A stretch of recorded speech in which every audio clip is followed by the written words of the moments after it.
Bonjour à toutes et à tous. Donc, tout d'abord, merci à vous d'être parmi nous aujourd'hui. Pendant 1 heure, nous échangerons autour des programmes de l'OFQJ en France et au Québec à destination des jeunes professionnels et entrepreneurs dans les différents champs de la coopération franco-québécoise.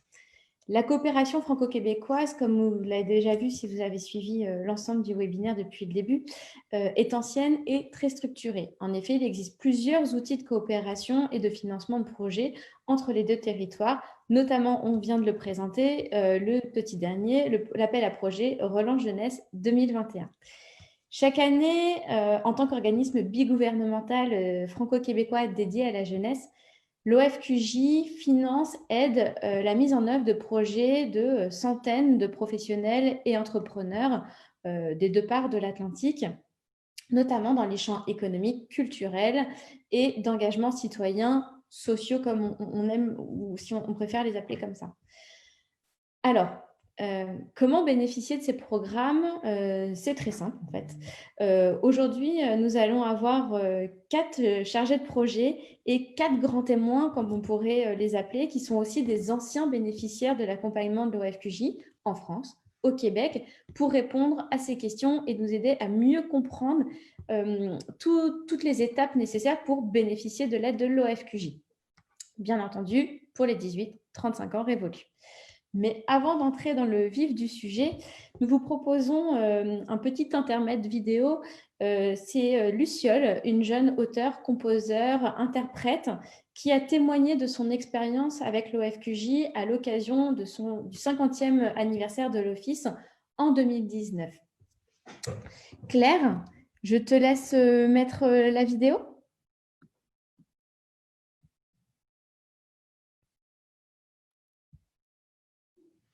Attentifs, ils sont vraiment à l'écoute de nos projets, présents et précieux, parce qu'ils prennent des nouvelles, ils assurent le suivi vraiment, ils aiment qu'on leur raconte comment se sont passées nos expériences et je trouve ça très, très humain.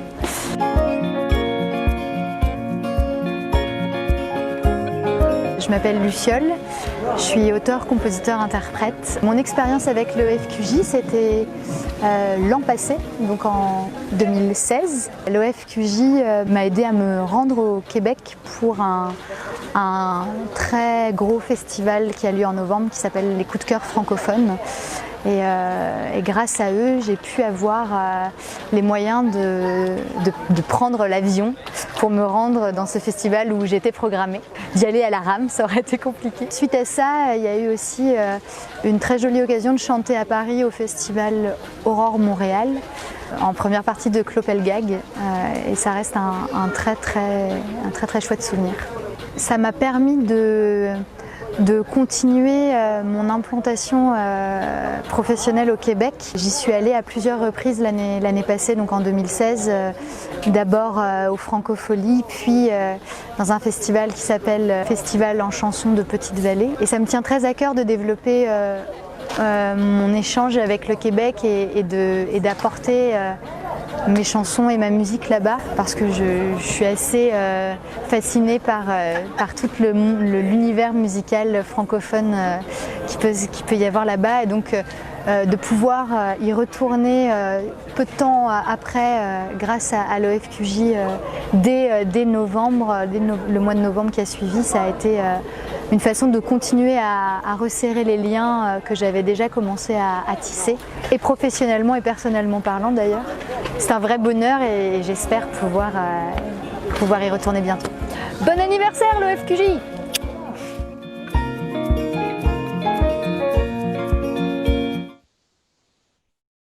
Merci Luciole également.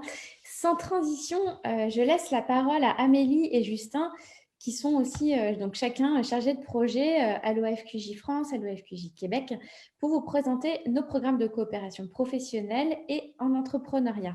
Amélie, Justin, je te laisse la parole. Oui, bonjour tout le monde. Alors, je suis vraiment bien content d'être avec vous ce matin et ce midi. Alors, mon intervention sera assez brève pour la présentation de l'OFQJ parce que je pense que vous savez quand même déjà un peu qu'est-ce que c'est de par votre présence ici. Mais donc, je vais faire une petite présentation de l'OFQJ, mais également de nos deux programmes, donc la coopération professionnelle et culturelle, le développement de carrière et également l'entrepreneuriat. Alors, présentation de l'OFQJ. Donc, l'OFQJ, c'est un organisme bigouvernemental implanté en France et au Québec qui agit depuis 50 ans comme initiateur et accompagnateur de projets de mobilité pour les jeunes adultes de 18 à 35 ans. Et les projets se font sur les enjeux d'actualité, mais également sur les priorités de nos deux gouvernements, le gouvernement français et québécois. L'organisme existe depuis 50 ans, comme je le mentionnais, donc création en 1968. Et depuis, on a accompagné plus de 150 000 jeunes adultes des deux côtés de l'Atlantique. Donc, on les a accompagnés et soutenus financièrement pour des projets de mobilité à travers les programmes de développement de carrière, perfectionnement professionnel, etc., mais dans tous les secteurs de la vie, donc les secteurs économiques, culturels et sociaux. Donc, je vais passer maintenant à faire une petite présentation de nos pôles coopération professionnelle culturelle et développement de carrière et par la suite entrepreneuriat. Donc, très simplement, il y a le programme coopération culturelle et professionnelle en France et au Québec, le nom développement de carrière, qu'il s'agit du même programme. On s'adresse aux jeunes diplômés. Les jeunes diplômés qui sont déjà engagés dans une vie professionnelle active et dans un processus de développement de carrière probant. On s'adresse aux artistes et travailleurs culturels de toutes les disciplines artistiques. Donc, on peut penser à la musique, au théâtre, à la danse, en passant par le cinéma, les arts visuels, la muséologie, etc. Et les projets qui sont financés peuvent être des projets de la recherche, de la création, de la production, de la diffusion, en passant par la formation, la médiation, la promotion, etc. Donc, naturellement, dans ce pôle de coopération professionnelle, oui, on finance les artistes, mais on finance également tous les professionnels qui désirent propulser leur carrière en développant leur carnet de contacts, en se perfectionnant, en développant leur expertise ou en partageant leurs connaissances et en partageant leur expertise. Les types de projets qui peuvent être faits, participation à des formations, séjours de recherche, des événements, participation des conférences, des colloques et des salons.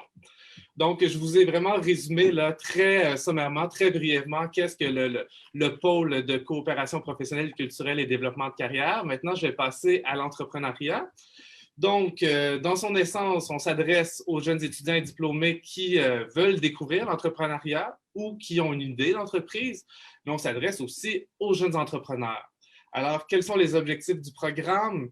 Bien entendu, développer la fibre entrepreneuriale, développer les compétences entrepreneuriales. Pour certains, ça va être développer un projet d'entreprise ou même parfaire la connaissance de la culture d'affaires au Québec ou en France pour développer des réseaux d'affaires, mais également rejoindre des marchés potentiels. Dans ce programme, différents types de projets sont possibles, dont on peut passer à l'initiation à l'entrepreneuriat, à des projets de développement d'entreprise, donc plus principalement participer à des salons, des événements, des programmes de rencontres professionnelles et entrepreneuriales. Ça peut être également des projets de mentorat et ça peut être également participation à des incubateurs ou des accélérateurs. Donc, je vous ai résumé ici les deux programmes, mais on vous invite naturellement à vous joindre sur le site Internet de l'OFQJ en France, ofqj.org, ou la section Québec, logique.org. Alors maintenant, je vais passer la parole à Émilie qui va vous parler plus précisément des modalités de dépôt de projet et comment développer un partenariat avec nous. Oui, merci Justin. Donc oui, comme tu l'as dit, c'est une multitude de projets qui sont possibles et éligibles chez nous.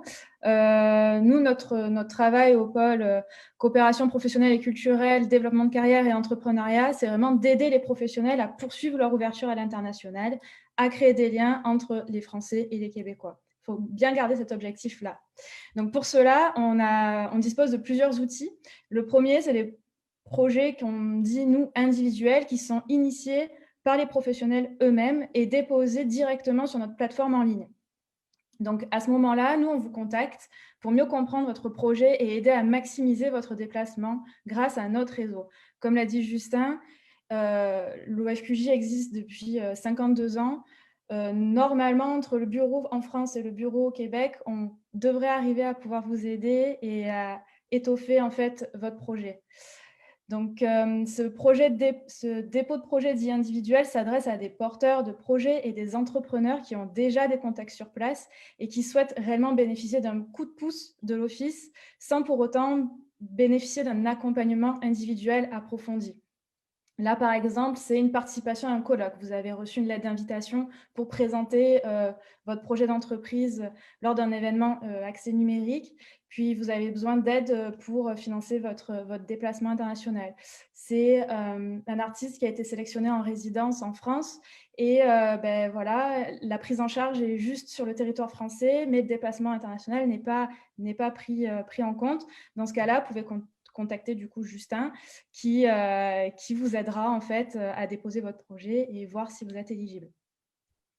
La deuxième modalité est un peu plus accompagnée, c'est ce que nous on appelle des missions de formation thématique ou des délégations.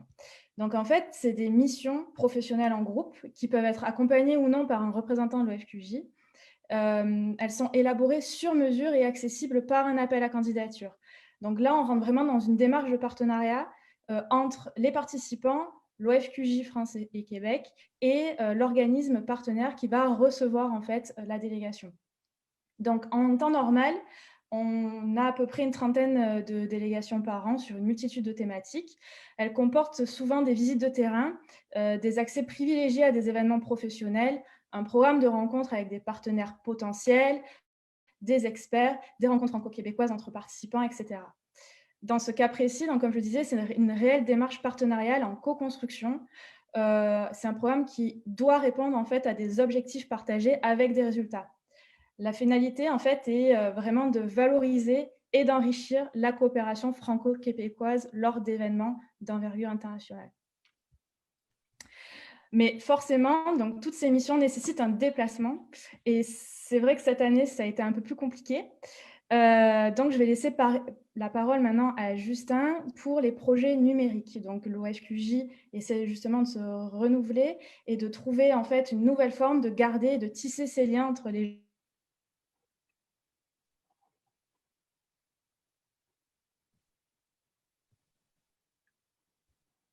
Oui, donc j'imagine que c'est à moi. Oui, c'est à toi, Justin. Vas-y, je te donne la parole. Oui, parfait. Amélie a complètement figé, mais on est toujours avec vous. Et donc, c'est ça, Amélie me passait la parole pour parler des projets numériques. Donc, c'est vrai que depuis le début de cette fameuse pandémie, on s'est posé plusieurs questions à savoir comment continuer à vous rejoindre, à rejoindre les jeunes, à rejoindre nos partenaires, comment continuer à faire vivre cette relation franco-québécoise. Donc, on a développé une nouvelle offre qui se décline en plusieurs volets, mais je vais me concentrer sur deux volets. Le premier, c'est la formation. Nos jeunes professionnels, les jeunes entrepreneurs peuvent déposer des projets pour participer et suivre des formations en ligne. Et c'est dans un objectif de développement de compétences professionnelles, de compétences entrepreneuriales, pour participer à la relance des activités professionnelles, mais aux activités de leur secteur. Et également, parfois, à viser un retour sur le marché du travail qui peut être quand même pas évident en cette période de pandémie. Donc, il y a possibilité, en fait, de suivre des formations en ligne qui sont organisées par l'OFQJ ou tout simplement de bénéficier de l'encadrement ou d'un mentorat d'un organisme d'accompagnement. Je pense notamment aux incubateurs, accompagnateurs, accélérateurs en entrepreneuriat. Ou ça peut être nos jeunes professionnels qui peuvent eux-mêmes dispenser des formations à d'autres jeunes ou personnes de la société civile. Des exemples de projets qu'on a déjà réalisés. À l'OFQJ Québec, il y a eu le webinaire Résiliar. Donc, il y avait plusieurs artistes et travailleurs culturels qui se sont penchés sur le milieu des arts et de la culture en cette période incertaine de COVID. Donc, quelles sont les pistes de solutions pour passer à travers la crise? Il y a eu également des formations au programme d'accélération du Santec ici à Montréal. Donc, Santec qui est un espace qui transforme les projets d'entrepreneurs technologiques en succès d'affaires. Alors ça, c'est pour les projets de formation. Mais il y a également d'autres formes de projets numériques, donc de participation à des événements, des conférences et des festivals. Alors, il y en a eu plusieurs. Il y a eu plusieurs appels de candidature qui ont été lancés par l'OFQJ récemment. Il y a eu la participation au jury jeunesse de Cinémania, qui est un festival de cinéma francophone à Montréal. Il y a actuellement une délégation à Hub Montréal, donc une délégation croisée au FQJ Québec, au FQJ France, avec des jeunes entrepreneurs et des jeunes professionnels. Il y a également eu récemment l'événement Montréal Connect, donc encore une fois où il y a eu un croisement entre jeunes professionnels et jeunes entrepreneurs. Et bref, donc une multitude d'événements pour lesquels on lance des appels de candidature et pour lesquels les jeunes professionnels et entrepreneurs peuvent poser leur candidature et ensuite participer à un événement en ligne. Donc, tous ces projets, naturellement, visent à maintenir cette coopération parce que pour l'instant, la coopération franco-québécoise ne se fait pas par la mobilité, se fait par des projets numériques, mais c'est sûr qu'on vise, bien entendu, la mobilité dans un futur proche, si on veut, mais tous ces projets visent à maintenir les liens internationaux en ce moment et maintenir nos relations professionnelles et d'affaires. Donc, je vais passer maintenant la parole à Amélie, qui, je crois, n'est plus figée et pourra vous parler de l'ouverture à la francophonie. Oui, alors en effet, donc l'OFQJ et Logique du coup au Québec s'associent souvent pour faciliter la participation de binômes français et québécois lors de rencontres internationales ou d'événements initiés par nous-mêmes. En effet, à cause de la pandémie de Covid-19, le secteur culturel, notamment en France comme au Québec, mais également en Wallonie-Bruxelles, a été touché. Et donc, les artistes cherchent en fait de nouvelles manières de collaborer et justement de conserver ce lien pour créer à nouveau. Pour y répondre, donc l'OFQJ Logique et le Bureau international jeunesse de la Wallonie-Bruxelles ont décidé d'organiser une résidence de création artistique sur une semaine avec 3 artistes français, québécois et belges du 2 au 6 novembre dernier, donc il y a 10 jours. Lors de cette semaine, les auteurs, compositeurs, interprètes ont bénéficié de l'accompagnement de 2 mentors, un atelier d'écriture ainsi qu'un atelier de composition musicale et collaborative instantanée. En parallèle, 3 vidéastes ont été sélectionnés pour réfléchir ensemble sur un format final de résidence. En fait, l'idée de faire cette résidence artistique, c'est vraiment de retranscrire cette semaine d'échange confinée. Donc, ça a été une résidence en ligne. Les temps de travail et de création partagés via un logiciel en ligne, mais aussi la nécessité du lien qui doit être préservé entre les jeunesses francophones. Initialement prévu pour une sortie conjointe cette semaine, les enregistrements en studio belge et en studio français ont dû être décalés à cause du confinement. Mais on vous invite ce jeudi à vous connecter sur nos réseaux sociaux, car la vidéo québécoise sortira ce jeudi, du coup. Côté entrepreneuriat, on peut donner comme exemple le parcours numérique francophone qui s'organise en partenariat aussi avec l'Organisation internationale de la francophonie, Logique et le Bureau international jeunesse de la Wallonie-Bruxelles pour renforcer la mobilité des jeunes entrepreneurs dans l'espace francophone. Le PNF prend la forme de 4 délégations de jeunes entrepreneurs entre 18 et 35 ans sur 4 événements phares du numérique en France, Web2Day de Nantes, au Québec à la Semaine numérique, en Belgique au Kik Festival et en Côte d'Ivoire à l'Africa Web Festival.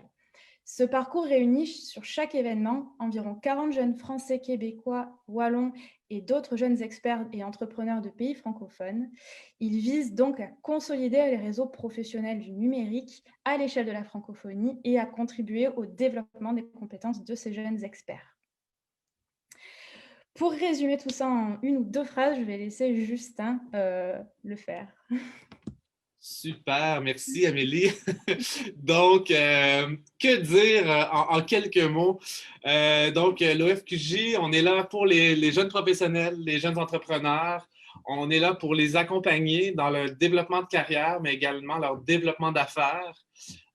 Ces projets, comme Amélie l'a si bien expliqué, peuvent émerger d'initiatives personnelles et donc on vous invite à nous contacter à l'OFQJ Québec, à l'OFQJ France. Ce qu'on aime dire simplement, vous avez une idée de projet, vous voulez aller de l'avant, appelez-nous et on va trouver une façon de le rendre possible, peu importe le programme dans lequel votre projet sera. Mais il y a également la possibilité de travailler avec nous en tant que partenaire. Donc, il y a possibilité de co-créer des appels de candidature, des projets clés en main. Et encore une fois, pour accompagner les jeunes adultes dans leurs projets de développement de carrière ou de développement d'affaires. Donc, je vais laisser la parole à Astrid parce qu'on va embarquer justement, on va aller dans notre segment d'anciens participants devenus partenaires. Merci Justin, effectivement, très belle transition, tu m'as un peu volé mes mots. Alors, effectivement, au-delà de l'aide que nous apportons à chacun des participants chaque année, certains projets connaissent évidemment de très belles évolutions au point que nos anciens participants deviennent des partenaires de l'OFQJ.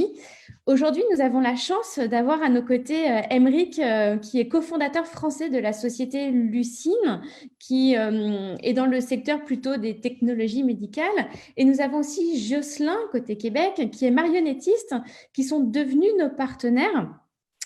Alors, Jocelyn, Aymeric, vous êtes chacun donc anciens participants de l'OFQJ et vous incarnez parfaitement le guide du routard de l'OFQJ, à savoir on postule, on est sélectionné, on devient participant, nos projets connaissent certaines consécrations et finalement, en fait, on devient partenaire de l'OFQJ.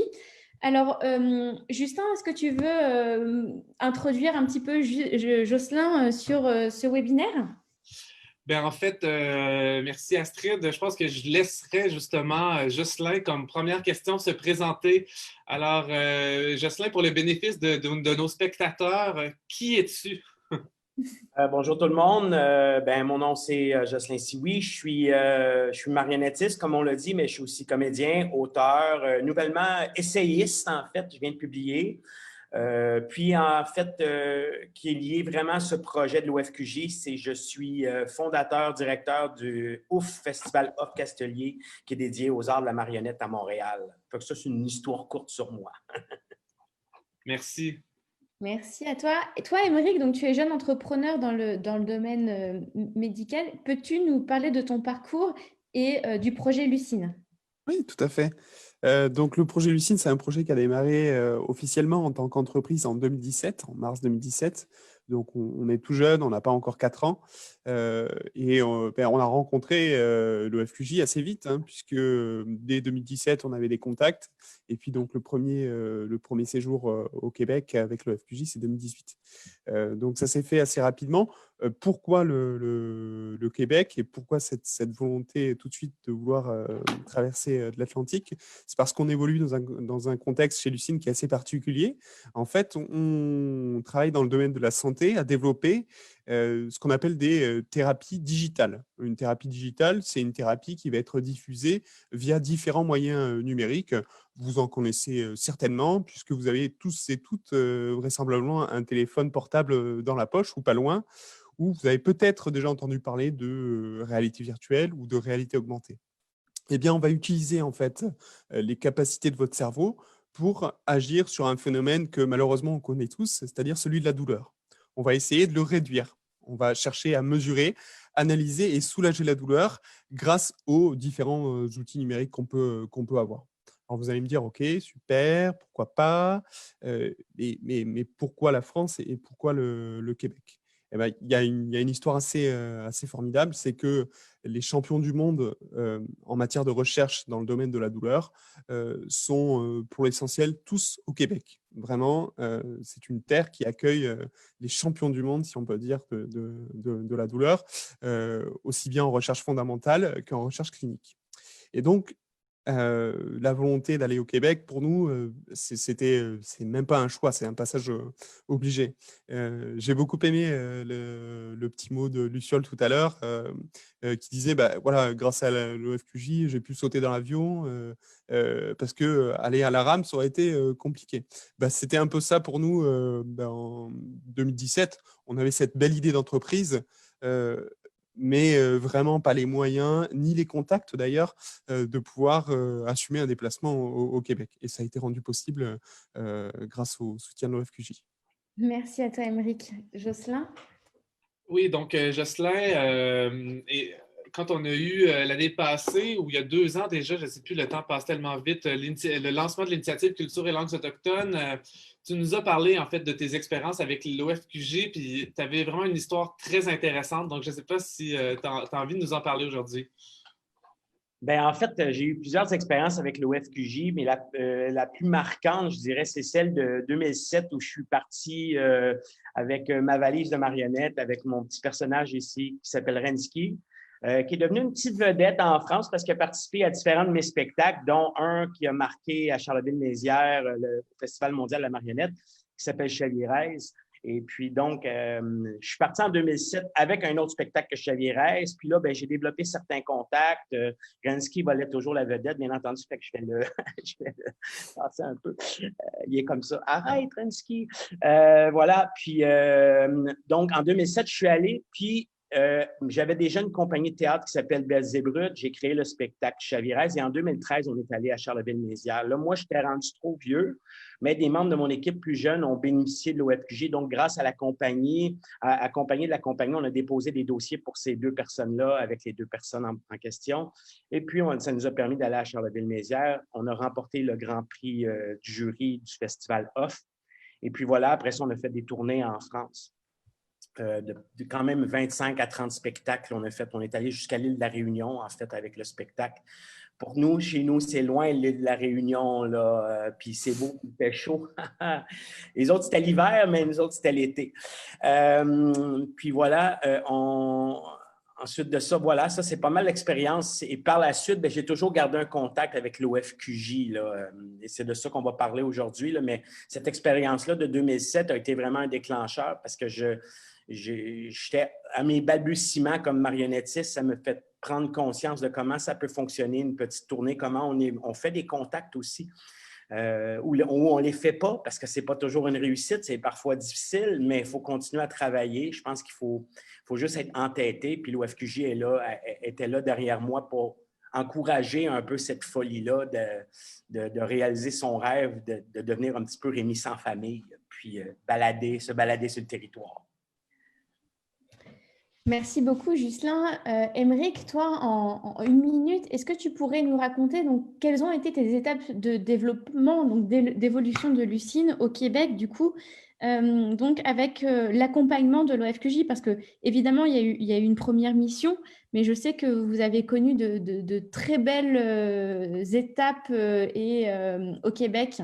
Donc, est-ce que tu peux nous en dire quelques mots? Ouais, oui, très rapidement. Donc, la première mission, elle est simple. Elle a eu pour vocation de nous mettre en relation avec la personne qui est aujourd'hui notre directeur scientifique et qui a rejoint l'entreprise. C'est le professeur Serge Marchand, qui est une sommité, comme je le disais tout à l'heure, mondiale. Ça, c'était pour la première collaboration entre l'OFQJ et Lucine. Donc, le contrat est superbement rempli. Effectivement, après, au fur et à mesure du temps, la collaboration, elle s'est étendue, elle a pris une tournure intéressante. L'année d'après, on a eu l'opportunité de faire venir pendant plus d'1 mois à Québec, à la ville de Québec, une personne de chez nous, sur place, qui a pu vraiment développer plus que des liens scientifiques, puisque ça nous a permis de créer une filiale. Donc, nous avons donc aujourd'hui officiellement une filiale qui est créée à Québec avec notre premier salarié en la personne de notre directeur scientifique. On n'a pas renouvelé l'expérience cette année du fait de la pandémie, mais je voulais insister aussi sur le soutien de l'OFQJ avec un événement qu'on a pu mener sur notre secteur, qui est un secteur de niche dans la santé connectée, avec un événement qu'on a pu porter en 2019 autour des thérapies numériques. Donc, on a réuni près de 200... Plus tard, Ah, ok, d'accord. Alors, pas de... Ça sera la question suivante. Là, je redonne la parole à Justin pour justement connaître un petit peu plus sur les projets de développement de Jocelyn. Merci à toi. Oui, merci Astrid. Donc, en fait, Jocelyn, tu es vraiment passé là, de participant à partenaire. Donc, je serais bien curieux. Bon, j'ai une petite idée de la réponse, mais je pense que les gens seraient bien curieux, en fait, de t'entendre sur comment ça s'est passé et qu'est-ce que ça t'a apporté, en fait, de la collaboration avec l'OFQG aujourd'hui. Ben, en fait, c'est en ligne directe avec mon expérience à Charleville-Mézières. En fait, après ça, j'ai démarré un festival qui s'appelle le OUF, qui est parti tout petit, puis qui est devenu un des grands rassemblements de marionnettes au Canada. En fait, à chaque année, pas cette année, bien entendu, mais à chaque année, on a bon an, mal an, une centaine de participants marionnettistes qui commencent à venir d'un petit peu partout. Il y a des gens même qui viennent de France. Puis pour ce projet-là, justement, ben tranquillement, on s'est mis à se questionner, à se dire comment on peut intégrer des stagiaires à notre événement, comment l'OFQJ peut nous aider. Donc, on a commencé à élaborer un partenariat, puis on a ouvert une autre porte également, celle d'envoyer des artistes à Charleville-Mézières parce que j'ai appris dans mon métier que les portes ne s'ouvrent pas facilement. Fait que je me suis dit, ben, peut-être voilà une bonne idée d'aider certains artistes d'ici à commencer une aventure internationale. On a développé ce partenariat-là avec l'OFQJ, puis ont permis à 4 artistes, avec une bourse assez intéressante, de pouvoir se rendre à Charleville-Mézières et vivre l'expérience du festival. On avait créé une délégation québécoise d'une quinzaine d'artistes et 4 de cette personne-là, elle avait moins de 35 ans, ont pu bénéficier de l'aide de l'OFQJ. Donc, le partenariat s'est divisé en différents secteurs, c'est-à-dire cette chance-là d'aller en Europe, mais aussi la chance d'engager des gens locaux. Par exemple, on avait engagé Geneviève Thibault l'année dernière, une fille qui a travaillé sur notre programmation. Elle est de la région de Québec. Donc, on a pu développer un partenariat tant sur le territoire québécois, mais aussi sur le territoire, en relation avec le territoire français. Fait qu'on abuse à souhait des programmes de l'OFQJ. Là, il y a un programme que j'essaie, parce que moi-même, je suis autochtone, j'aimerais beaucoup tirer sur la couverture pour aller chercher justement des stagiaires. C'est pas toujours facile de trouver des gens avec une certaine spécialité dans les milieux autochtones au Québec. Mais je travaille fort pour aller chercher des gens pour les intégrer aussi à la structure comme stagiaires. Donc, ça, c'est la prochaine étape, je dirais. Merci à toi, Jocelyn. Émeric, toi, du coup, je vais reprendre une petite expression de Jocelyn, la notion d'ouvrir des portes. Nous, au début, l'OFQJ, on t'a ouvert notre programme entrepreneurial, on t'a ouvert nos aides. Et ensuite, toi, Émeric, du coup, nous as ouvert tes portes justement sur l'événement que tu as porté en 2019 à Bordeaux. Comment tu as pensé à l'OFQJ pour devenir partenaire et comment on est devenu partenaire de ton événement? Peux-tu nous en dire quelques mots? Oui, assez naturellement en fait. Comme sur cet événement, donc on a quand même eu pour Bordeaux, qui est une ville de province, on a eu quand même sur un secteur de niche 250 personnes sur 2 jours. Et on a réussi à faire venir une bonne partie de nos partenaires québécois. Donc, s'il n'y avait pas l'OFQJ, il manquait clairement quelque chose. On a eu des gens du CHUM, par exemple. On a eu Serge Marchand par visioconférence. Voilà. On a vraiment célébrer en quelque sorte le travail accompli sur ces 3 premières années avec les partenariats de recherche, les contacts industriels avec le monde du digital et de l'industrie pharmaceutique. Donc, ça a été une grande messe, si on peut dire, et il fallait que l'OFQJ soit présent parce que sans vous... Voilà, sans vous, moi, j'aurais pas pu prendre l'avion, j'aurais jamais pu rencontrer Serge Marchand. Voilà, donc c'est aussi simple et naturel que ça. Merci à toi. Alors, il nous reste vraiment quelques minutes. Jocelyn, Émeric, est-ce que vous auriez un conseil, un mot-clé, une phrase clé que vous pourriez donner à nos participants, à nos auditeurs aujourd'hui sur ce webinaire pour être un jour partenaire de l'OFQJ? Jocelyn? Ben, la première chose, j'ai deux choses à dire, en fait, c'est être structuré parce qu'à partir du moment où on est structuré, même les idées les plus folles peuvent prendre vie. Et puis, l'autre chose qui est très, très importante pour moi puis que j'ai compris, je pense, c'est être gentil et le demeurer. Parce que des fois, les parcours sont difficiles, mais il ne faut pas perdre patience puis rester gentil parce que ces gens-là, on les retrouve sur notre parcours puis ils peuvent nous aider. Ce n'est pas parce qu'ils ne nous ont pas aidés une fois qu'ils ne vont pas nous aider une deuxième fois. Fait que voilà, ce sont mes conseils et commentaires. Merci. Et toi, Émeric? Le suivi, je dirais le suivi, c'est très important. Il y a la plateforme qui a été présentée tout à l'heure. Déjà, le premier conseil, c'est allez-y, postulez. parce que vos projets, s'ils sont construits, même s'ils ne sont pas de très grande maturité, si vous savez ce que vous voulez, si c'est argumenté, il n'y a aucune raison que vous ne soyez pas reçu comme il faut par l'OFQJ. Et ensuite, ne négligez pas le suivi. La preuve pour nous, 4 ans après, ça nous ouvre encore des portes. Et puis, voilà, on n'est pas tout le temps sur place au Québec. C'est rassurant pour les gens qui nous accompagnent, les gens qui nous rencontrent, de savoir qu'on traite correctement nos partenaires. Donc, voilà, le premier point, c'est postuler, qu'importe votre projet et sa maturité. Si vous y croyez, allez-y. Et le deuxième, c'est ne négligez jamais votre réseau et vos partenaires, parce que ça compte plus tard. Merci à vous deux. Et puis, juste pour rebondir sur ce que vient de dire Émeric, effectivement, on croit en vous et on croit dans notre jeunesse. Donc, évidemment, postulez, n'hésitez pas. On est là pour ça, tout secteur, tout degré de maturité. C'est ça la vérité pour le FQJ. Alors, Astrid, oui. 2 petites secondes juste pour mentionner qu'en direct, on a des échanges entre Jocelyn et une participante au webinaire et il semble se tramer déjà des partenariats. Donc, même en live, nous avons des échanges professionnels qui ont lieu et des projets de futures collaborations. Donc, je voulais le mentionner. Oui. C'est comme ça que ça se passe. Il ne faut jamais rien laisser passer. Il faut sauter sur l'occasion. Bravo! Une opportunité en cache toujours une autre, ça c'est ça. Voilà. C'est la relation franco-québécoise, toujours.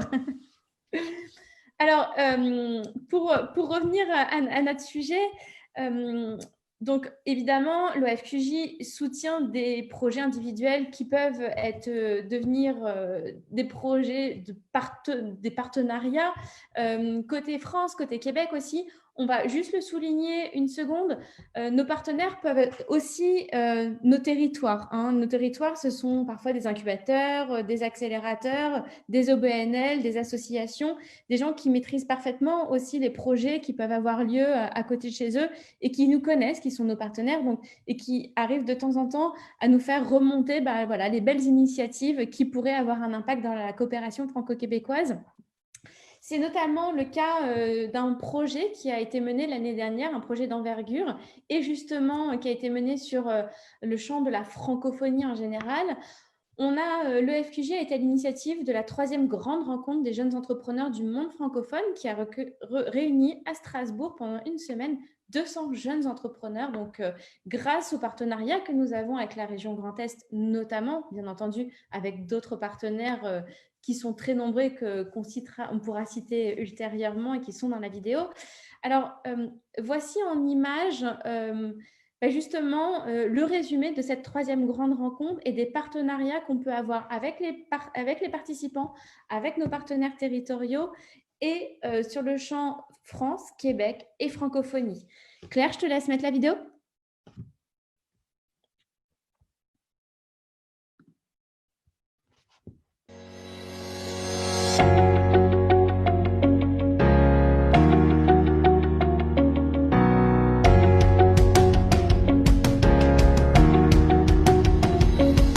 CEO et fondatrice d'une organisation qui s'appelle Women EdTech. Je suis le fondateur de Whoopie Bike. Je suis à la tête d'une entreprise qui fabrique des mobiliers urbains écologiques et durables. Je suis consultante en RH. Donc pour Cultural Coaching, c'est de l'accompagnement au niveau RH, mais spécialisé en neuro-inclusion, bonheur au travail et création de département RH.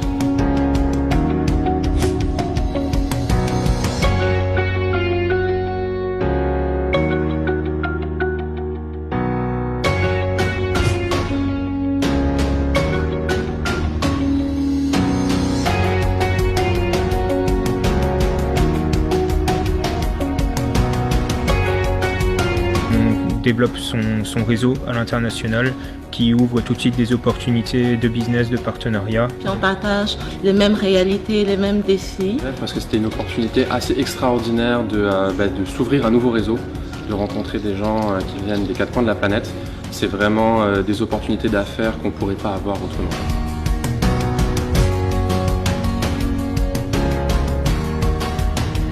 L'énergie, l'ouverture d'esprit de tous ces francophones. Vraiment, c'est les rencontres, hein, c'est les gens, c'est les entrepreneurs qui viennent, c'est les synergies qui se créent, c'est aussi les ateliers qui permettent d'échanger. Au niveau de la francophonie, la neuroinclusion et le bonheur au travail sont beaucoup plus avancés qu'au Québec. Donc, je l'ai échangé avec des gens qui sont plus avancés dans le domaine, créer des partenariats, créer des associations.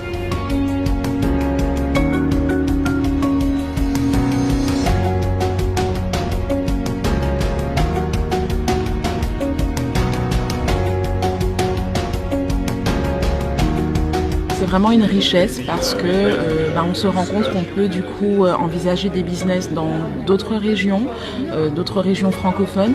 Il y a cette facilité, la langue, puisqu'il n'y a plus du tout de barrière. Alors, faire des affaires avec d'autres entrepreneurs francophones, déjà des jeunes entrepreneurs francophones, ça fait toute la différence. Déjà, il n'y a pas la barrière de la langue, il y a un vrai levier économique et on se comprend. J'ai vraiment ce sentiment qu'on se comprend mieux et qu'il y a cette bienveillance.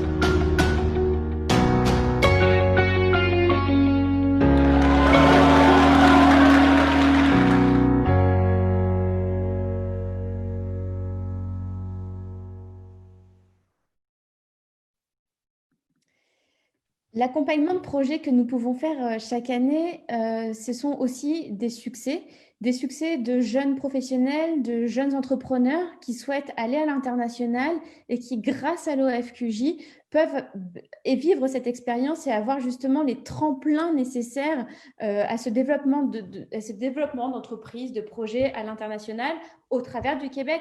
Le Québec, rappelons-le, c'est aussi la porte d'entrée sur le territoire nord-américain en français. Côté québécois, la France, c'est aussi la porte d'entrée sur l'Europe, sur le marché européen en français. Ne négligez pas cet aspect de la coopération franco-québécoise qui peut être primordial aussi dans votre internationalisation. Justement, nous avons 2 jeunes professionnels et entrepreneurs qui ont vécu des très beaux succès grâce à l'accompagnement de l'OFQJ, K, qui est danseur chorégraphe, et Alexandre, qui est entrepreneur et qui est en train de monter un incubateur. Amine, je te laisse les présenter. Oui, merci Astrid. Bonjour à toutes et à tous. Donc, pour cette 3e partie de notre table ronde, Amélie et moi serons accompagnés de 2 anciens participants de l'OFQJ et de Logique. Donc, comme l'a mentionné Astrid, on aura Alexandre Guindan, qui est entrepreneur et directeur général de l'incubateur 2 degrés qui se situe au Québec, ainsi que K, danseur et chorégraphe français. Donc, durant cette partie, nous aurons l'occasion d'échanger avec K et Alexandre sur les projets de mobilité qu'ils ont réalisés avec Logique et l'OFQJ et de revenir sur leurs expériences respectives et ses retombées, ainsi que sur leurs projets futurs qu'ils comptent entreprendre. Donc, sans plus tarder, j'invite Alexandre et K à se présenter. On commence avec vous, Alexandre. Merci tout d'abord pour l'opportunité. Très heureux d'être ici avec vous aujourd'hui et de retrouver certains anciens participants également, certaines personnes que j'ai pu rencontrer dans les dernières années. Rapidement, en fait, Alexandre Guindon, comme Amine disait, j'ai participé l'an passé à la 3e greffe. Très heureux de ça. Et je suis directeur général de 2 degrés, un incubateur en technologie propre que j'ai cofondé il y a environ 2 ans. J'étais entrepreneur également auparavant. Donc, dans le monde de l'entrepreneuriat depuis déjà 2 à 3 ans environ. Donc, très heureux d'être ici encore une fois. Ah, c'est pour vous. Oui, bonjour à tous. Moi, je m'appelle K. Goldstein et je dirige la compagnie Kidbeck depuis maintenant 10 ans.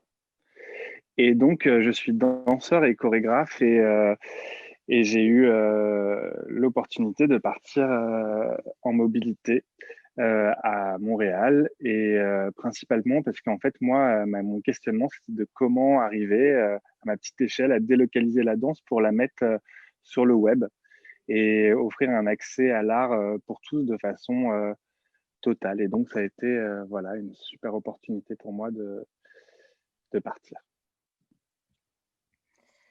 Merci. Donc, du coup, Alexandre, vous êtes parti à la grande rencontre des entrepreneurs francophones pour laquelle on vient de voir la vidéo juste avant. Donc, c'était également la plus grande délégation de jeunes entrepreneurs québécois en France.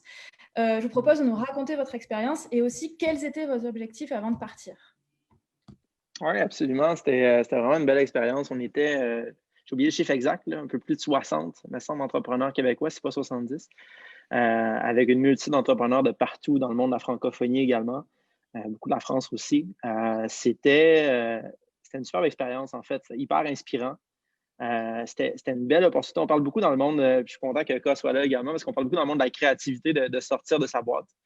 Je trouve que dans le monde de l'entrepreneuriat, des fois, c'est un peu trop carré. Et puis, je trouve que c'était une belle opportunité, justement, de sortir de sa boîte, de sortir de sa zone de confort, de rencontrer des gens avec des horizons, des objectifs différents, des réalités différentes, des intérêts différents. Et je pense que c'est l'ensemble de tout ça qui fait une force, qui fait qu'ensemble, on est capable d'avancer collectivement et de changer des choses comme entrepreneurs. Ces entrepreneurs, à la base, on se lance parce qu'on veut changer des choses, on veut solutionner une problématique ou apporter une valeur ajoutée. Donc, c'était très important et j'ai adoré l'expérience. D'un point de vue d'objectif, de manière très, très pragmatique, il y avait quand même toujours l'aspect du réseau, bien sûr, d'élargir le réseau, de rencontrer différentes personnes et d'arriver justement à m'inspirer à travers ça. Je dirais que c'était un élément très important. Tantôt, je parlais de collaboration. Bien, en fait, l'idée de rencontrer des entrepreneurs de partout dans la francophonie, pour moi, c'était une opportunité justement de s'inspirer de différents modèles, différentes façons de faire, de travailler ensemble et d'arriver à collectivement, comme je parlais un peu plus tôt, à changer les choses, à améliorer le monde dans lequel on vit aujourd'hui. Puis on le voit encore plus dans le contexte de COVID, on doit travailler ensemble. Et je pense que cette diversité-là qu'on a dans la francophonie, on avait une opportunité en or de la saisir, de l'explorer, de la découvrir dans le cadre de cette expérience-là. Donc, je dirais réseau, inspiration, collaboration et bien sûr créer des liens avec différents écosystèmes entrepreneuriaux à travers le monde, la francophonie, à travers la France. Également, dans le cadre d'un projet là, comme l'incubateur 2 degrés là, que je suis en train de bâtir, c'était directement lié et très important. Donc, voilà un peu une vue d'ensemble là, de pourquoi, quels étaient les objectifs et qu'est-ce que j'en ai retiré. Merci. Du coup, maintenant, je vais me tourner vers Ka. Donc, Ka, depuis 2018, vous êtes accompagné par l'OFQJ dans votre démarche d'internationalisation. Alors, vous avez un réel parcours avec l'Office. Donc, je vous laisse nous le raconter et peut-être que vous avez un souvenir en particulier à mettre en avant. Tout à fait, Amélie. Merci vraiment de m'avoir convié aujourd'hui parce que je suis très heureux de partager mon expérience parce que moi, j'ai vraiment commencé par une, entre guillemets, pas simple, mais classique mission d'exploration exploratoire où, en fin de compte, vous aviez créé un parcours autour du Festival Electra d'art numérique. Et j'ai eu la chance de pouvoir partir. Voilà, moi, j'avais un projet de danse autour du numérique et du web. Et j'ai pu partir au bout de 3 ans. Donc, ça faisait 3 ans que je faisais vivre ce projet. Et bien sûr, Alexandre, quand il parle d'ouvrir la boîte, pour moi, c'était merveilleux de partir dans un pays que je ne connaissais pas du tout. Et d'autant plus dans un festival d'art numérique. Donc, ça a vraiment redéfini aussi la notion que j'avais du numérique, la notion que j'avais de l'art numérique. J'ai pu aussi rencontrer plein de professionnels. C'est ça aussi qui est très riche, c'est qu'en fait, généralement, les mobilités, comme le disait Alexandre, eux, ils étaient très nombreux, mais nous, on était entre 10 et 15 et j'ai pu aussi échanger avec beaucoup de participants et voir énormément de choses. C'est-à-dire que vraiment, pendant une semaine, j'ai eu beaucoup de conférences, j'ai pu rencontrer beaucoup de professionnels. Et puis, j'ai pu assister aussi au marché international de l'art numérique. Donc là, pour le coup, j'étais vraiment un enfant de 12 ans parce que j'avais des yeux grands ouverts et je regardais vraiment toutes ces œuvres d'art qui sont très autour des sensations, qui sont très immersives. Et donc, c'était vraiment fantastique. Et j'ai l'impression qu'on a vécu une semaine qui a passé en un éclair parce que vous aviez prévu un programme qui ne s'est pas arrêté de bout en bout et qui en même temps nous faisait découvrir Montréal, plus largement le Québec et puis surtout le milieu professionnel franco-québécois, quoi. Donc c'était vraiment super. Et comme souvenir, je dois dire que j'ai eu un souvenir dont je me souviens très très bien. C'est que on a eu une réunion à Logique et donc de présentation.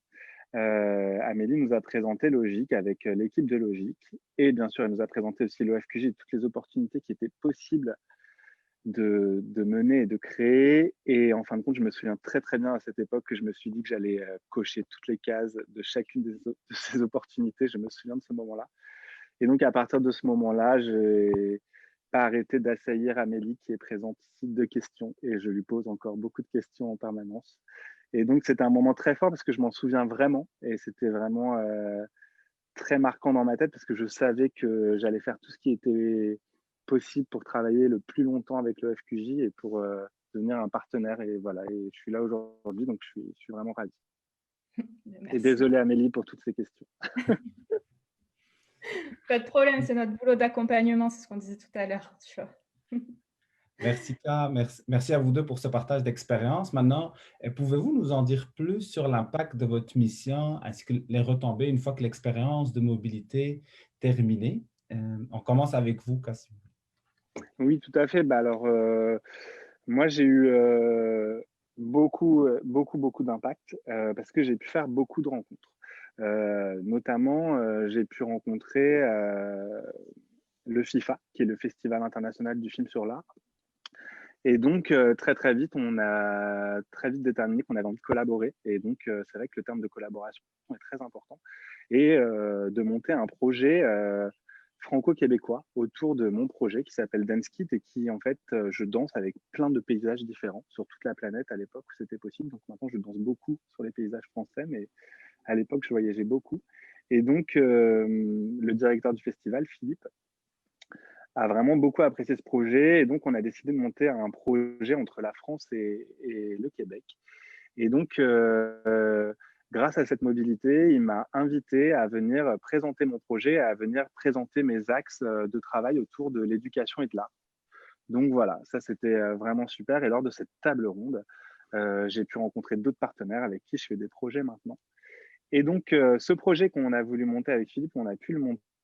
Et donc, il existe maintenant entre la France et le Québec, soutenu par de nombreux partenaires, que ce soit au Québec, comme des musées, par exemple la MAC ou le musée McCord, ou même une association qui s'appelle l'Écho des femmes de la petite patrie à Montréal. Et puis, bien sûr, Logique. Et puis, en France, on est soutenu par le Centre Pompidou, par la CAF, par la Fondation BNP Paribas. Donc, on a vraiment pu, avec le Collège Méliès, on a vraiment pu monter un vrai projet de coopération et de coordination qui n'est pas encore terminé, parce que là, on est un petit peu sur pause. Mais voilà, donc à grande échelle, des sacrés impacts. Parfait, merci. Ravi de voir qu'il y a eu tous ces retombées après votre projet. Maintenant, Alexandre, pour vous, quelles étaient les retombées à la suite de votre participation à la troisième grande rencontre des entrepreneurs francophones en France? Quelles étaient, une fois le projet de mobilité terminé, qu'est-ce que vous en avez retenu? Qu'est-ce qu'il y a eu comme impact sur votre projet d'entreprise? Oui, ben c'est une question à laquelle la réponse pourrait être plutôt longue et détaillée, mais je vais essayer de, un peu comme Ka disait, je pense qu'on a tous les deux fait beaucoup de rencontres dans ces missions-là, donc beaucoup de choses en découlent. Je vais tenter de résumer ça à 3 éléments. D'une part, c'est sûr que tantôt je parlais de réseau. Je pense que le réseau d'affaires, le réseau de partenaires, le réseau de contacts carrément qu'on développe à travers ces activités-là, les rencontres qu'on fait sont extrêmement importantes et de les entretenir par la suite également. Quand je parle d'entretenir, c'est... Puis aussi, on parle beaucoup de l'international, mais une chose qu'on oublie souvent, c'est les gens d'ici. On parle tantôt de délégation québécoise aussi. Le fait qu'on est à l'extérieur, on dirait que ça nous rapproche également des gens de chez nous. Et puis, on a créé des liens avec les gens de la maison qui maintenant continuent. Là, on se rencontre quasiment une fois par mois là, pour se tenir au courant, mais aussi d'un point de vue de collaboration avec l'international. Le réseau, qu'est-ce que ça a permis? C'est des partenariats en développement actuellement avec différentes organisations qu'on est en train d'explorer, avec des entrepreneurs également. Je me rappelle un exemple, j'avais rencontré, je ne sais pas si c'est aujourd'hui, mais un entrepreneur des Comores. Moi, personnellement, je ne savais même pas que les Comores existaient avant d'aller en France pour la mission commerciale. Donc, je l'ai rencontré, il travaille sur un projet de biométhanisation super intéressant. C'est Gaël de Logique qui nous a mis en lien et puis on a commencé à échanger. Et puis là, on doit se reparler bientôt pour voir comment on peut travailler ensemble, comment on peut l'accompagner, favoriser son développement dans le cadre du projet. Et lui, il nous aide également à adapter notre approche. Donc, au niveau des incubateurs, au niveau de l'offre de services, vraiment des liens importants. Au niveau de d'autres incubateurs avec qui on peut créer des liens également, on avait visité un incubateur là, justement dans la région de Grand Est avec qui j'aimerais beaucoup créer des liens et puis voir comment on peut s'entraider, mutualiser nos expertises, même faire du co-accompagnement selon nos offres respectives. Donc, il y a vraiment beaucoup de collaborations qui découlent de ça. Ça prend du temps, c'est des relations qui se développent. Mais bien sûr, là, la grande rencontre a permis ces rencontres-là, a permis l'élargissement du réseau et d'ouvrir ces horizons-là d'un point de vue de collaboration. Ce n'est pas juste régional, ce n'est pas juste national. Bien au contraire, la francophonie, c'est un monde qui est très large, qui est très important. Et puis, je pense qu'il faut se donner la chance de s'ouvrir les yeux et de rencontrer ces acteurs clés-là et de s'inspirer des autres modèles et des autres approches. Merci beaucoup. Alors, très rapidement, on on a vu que l'accompagnement à l'OFQJ vous ouvre de nombreuses opportunités et donc forcément de nouveaux projets entre la France et le Québec. Donc, vous l'avez mentionné rapidement, que cette année, à cause de la crise sanitaire et la fermeture des frontières, certains projets de mobilité avec le Québec étaient contrariés. Est-ce que vous avez quand même des nouveaux projets, peut-être en numérique?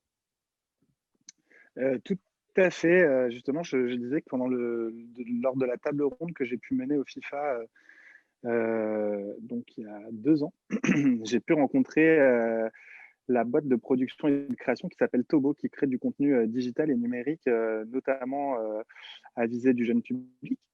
Et donc là, en fait, ça fait 2 ans qu'on travaille et qu'on a pu développer avec Bayam une série qui est censée vous faire danser chez vous en famille, dans votre salon, et qui est censée vous apprendre aussi à faire des dance kits, pareil dans votre salon, et ça vient tout juste de sortir. Donc, on est très, très content parce que ça marche très bien et c'est sorti depuis un petit mois. Donc, vous pouvez retrouver ça et puis vous avez un tuto et un épisode qui vous apprend à danser chaque jour. Donc, il y a la chorégraphie du lundi, qui est la chorégraphie de la Lune. Le mardi, c'est Mars et ainsi de suite, autour de tous les astres du système solaire.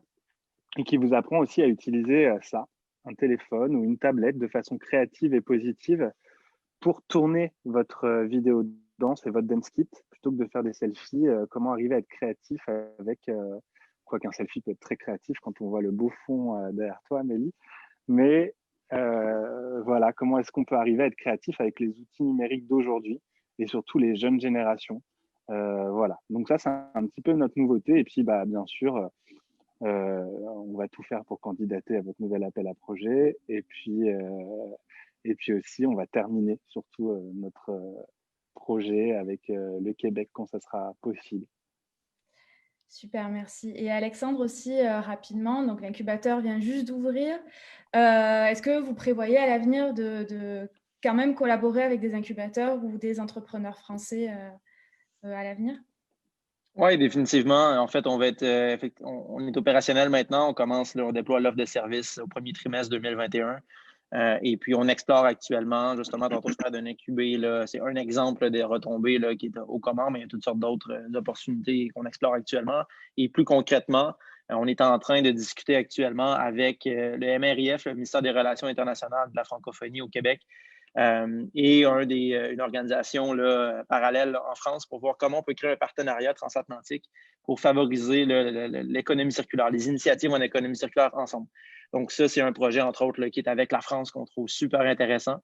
Et c'est certain également que toute l'initiative de lutte contre les changements climatiques, de Logique et du MRIF, encore une fois, est également quelque chose à quoi on se raccroche et de quoi on est proche, qui est rattaché à la France, à la francophonie, bien sûr.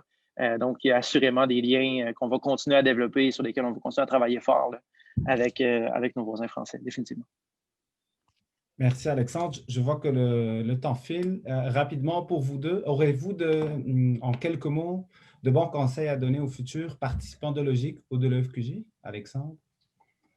Oui, en fait, je vais résumer ce point-là quand même simplement parce qu'il y a plusieurs choses, là, mais je pense qu'il faut, en 4 points, il faut vraiment être humain. Parce qu'en réalité, c'est ce qui nous distingue, c'est ce qui fait qu'on est unique, c'est ce qui fait que les gens veulent collaborer avec nous. C'est ce qui nous fait sortir du lot, je peux me permettre, ce qui nous permet de sortir de la boîte aussi. Il faut être humble, je pense, dans ce genre de projet-là. Également, il y a plein d'histoires, il y a beaucoup de succès, mais c'est important que tout le monde, selon moi, soit au même niveau et malgré les différences. Et c'est comme ça qu'on arrive à créer des liens et à travailler et à être plus forts ensemble. Je pense que dans les demandes qui seraient déposées pour participer à des projets, il faut être authentique également. Dans le sens que, qu'est-ce que je veux dire par authentique, ça revient un peu au point d'humain. C'est d'accepter justement, de démontrer que c'est quoi les retombées pour nous, c'est quoi nos forces, mais c'est quoi les éléments qu'on aimerait apprendre dans tout ça également. Qu'est-ce qu'on peut apporter, oui, d'une part, mais qu'est-ce que tout ça peut nous apporter aussi. Et bien sûr, démontrer beaucoup d'ouverture. Je pense que c'est essentiel à toute collaboration. De l'ouverture à apprendre, de l'ouverture à découvrir, de l'ouverture également à être challengé, à voir les choses autrement. Je pense que c'est des éléments là, donc humains, humbles, authentiques et ouverts. Ce seraient les 4 points là, sur lesquels je m'arrêterais d'un point de vue de conseil. Et faites-le, c'est super important. Osez foncer. Je pense que c'est super important de le faire. Merci Alexandre. Et pour vous, Ka? Et moi, je dirais d'être curieux. Surtout vraiment de se poser beaucoup de questions, d'utiliser le pouvoir des questions, d'oser poser des questions et surtout d'oser la rencontre à 3000%. C'est-à-dire oser parler à des entrepreneurs qui sont dans un domaine qui vous sont complètement inconnus. Quoi qu'il arrive, ça pourra toujours être formateur et ça pourra toujours être passionnant. Et puis être aussi créatif. Bien sûr, c'est mon domaine, mais c'est vrai qu'être créatif et surtout arriver à trouver des liens entre le champ social et la création.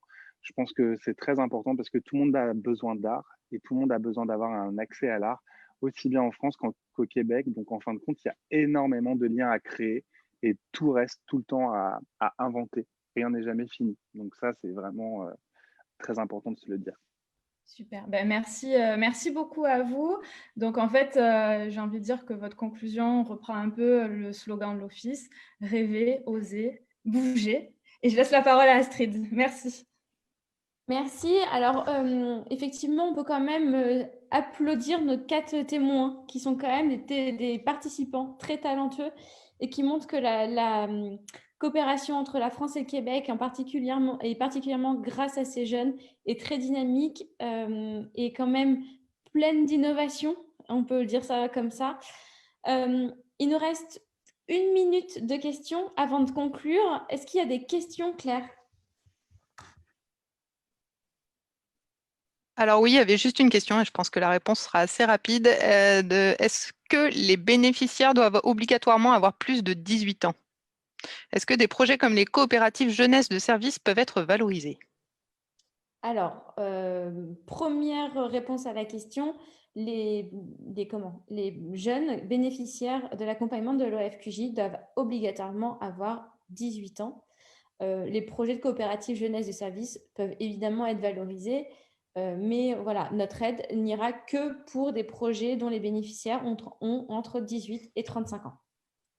C'était la seule question, Claire? Oui, tout à fait. Alors, je repasse la main à Amélie. Amélie, est-ce que tu as quelques mots pour conclure ce beau panel? Ça va être très rapide déjà, merci à tous. L'OFQJ, en fait, c'est un véritable laboratoire d'innovation. Donc, il s'appuie sur un réseau dense de partenaires qualifiés, mais aussi d'anciens participants, et ce, depuis plus de 50 ans. Donc, des nombreux dispositifs sont à votre disposition pour continuer à imaginer ensemble les projets de coopération franco-québécois. Nos sites internet, bien sûr, regorgent d'offres, d'appels à candidature pour des délégations numériques, des webinaires, des appels à projets ou des opportunités à ne pas manquer aussi. Donc, contactez-nous pour que nous développions ensemble une réelle offre partenariale pour les jeunes de 18 à 35 ans, et ce, dès 2021. Que vous soyez un porteur de projet, un représentant d'organisme ou même une collectivité territoriale, ensemble, nous maintiendrons et alimenterons cette formidable relation franco-québécoise. Donc, sur nos sites internet ofqj.org et logique.org pour les Québécois. Et enfin, pour illustrer et laisser la parole à nos collègues, nous proposons une vidéo rétrospective de 3 minutes des premières rencontres francophones de l'innovation sociale organisées par l'OFQJ en 2019 à Paris. 100 jeunes de 18 nationalités se sont réunis pour réfléchir ensemble à des solutions aux problèmes sociaux actuels. Donc, merci à tous, merci à nos panélistes. Bon visionnage et bonne suite de festival.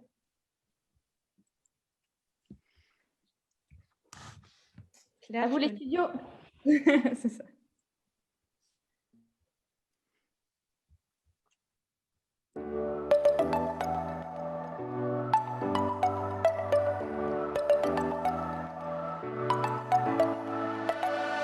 Les premières rencontres francophones de l'innovation sociale, ce sont 3 jours organisés à Paris pour 100 jeunes innovateurs de 18 nationalités francophones. C'est un événement organisé par l'Office franco-québécois pour la jeunesse, qui est un organisme de mobilité à l'échelle de la francophonie. Ces jeunes innovateurs, ils ont entre 18 et 35 ans et ils ont pour caractéristique d'être porteurs de projets dans l'économie sociale et solidaire pour la plupart. Nous organisons très régulièrement des rencontres entre des jeunes porteurs de projets de plusieurs nationalités francophones du Nord et du Sud. Cette année, nous avons ciblé l'innovation sociale. Alors pourquoi l'innovation sociale? Parce que ce thème, on en entend beaucoup parler, mais il recouvre des réalités très différentes en fonction des territoires. Et nous souhaitions pouvoir permettre à tous ces innovateurs de partager leur vision de l'innovation sociale et la faire évoluer, la faire avancer à l'échelle de la francophonie. Ce que j'ai retiré de ces 3 jours et ce à quoi je vais repartir, c'est d'avoir rencontré d'autres acteurs que de mon milieu, du milieu pédagogique et du milieu démocratique, qui ont du coup d'autres pratiques, d'autres mots. En s'autofinançant, ce n'est pas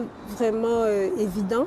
Or là, j'ai découvert qu'il y avait beaucoup de pistes d'accompagnement, de quoi me remettre véritablement au travail et croire en mon projet. Je pense que l'OFQJ, c'est un grand facilitateur de rencontres, encore une fois le mot rencontre, et surtout permettre de nouveaux échanges par la suite. C'est-à-dire qu'on donne l'opportunité à des jeunes de se rencontrer et ensuite, grâce à l'OFQJ, on peut toujours garder contact et peut-être créer des projets ensemble. Là, j'ai pas mal trouvé de partenaires avec qui on a des projets communs pour mettre en avant la langue française. Nous savons que les Fab Labs sont plutôt anglophones, donc avec des amis québécois et des amis du Bénin, nous avons décidé de faire la transition entre la langue anglaise vers la langue française. Nous espérons que ce projet, que nous avons tous les 3, va s'élargir et qu'on pourra le mettre en place dans tout l'espace francophone. On est au milieu d'une centaine de jeunes participants et après on va se rencontrer en soirée ou entre les différents moments de formation et on échange énormément. Alors moi je viens ici avec mon projet, mais toutes ces personnes sont venues avec leur projet que je trouve super intéressant. Il y en a plein où j'ai beaucoup d'idées à leur soumettre. Et tout ça, évidemment, en 3 jours, ce n'est pas possible. Donc, je me réjouis dans les prochains jours, les prochains mois, voire les prochaines années, à continuer à les suivre et partager avec eux encore sur leurs projets. Ce qui est important, c'est de prendre le temps dans son quotidien professionnel, de faire une parenthèse dans sa routine de travail. Comment, là, tout d'un coup, en prenant le temps de se questionner sur ses pratiques, en rencontrant des gens qui font autre chose, qui pensent différemment, on peut prendre du recul et essayer de travailler ensemble à de nouveaux projets.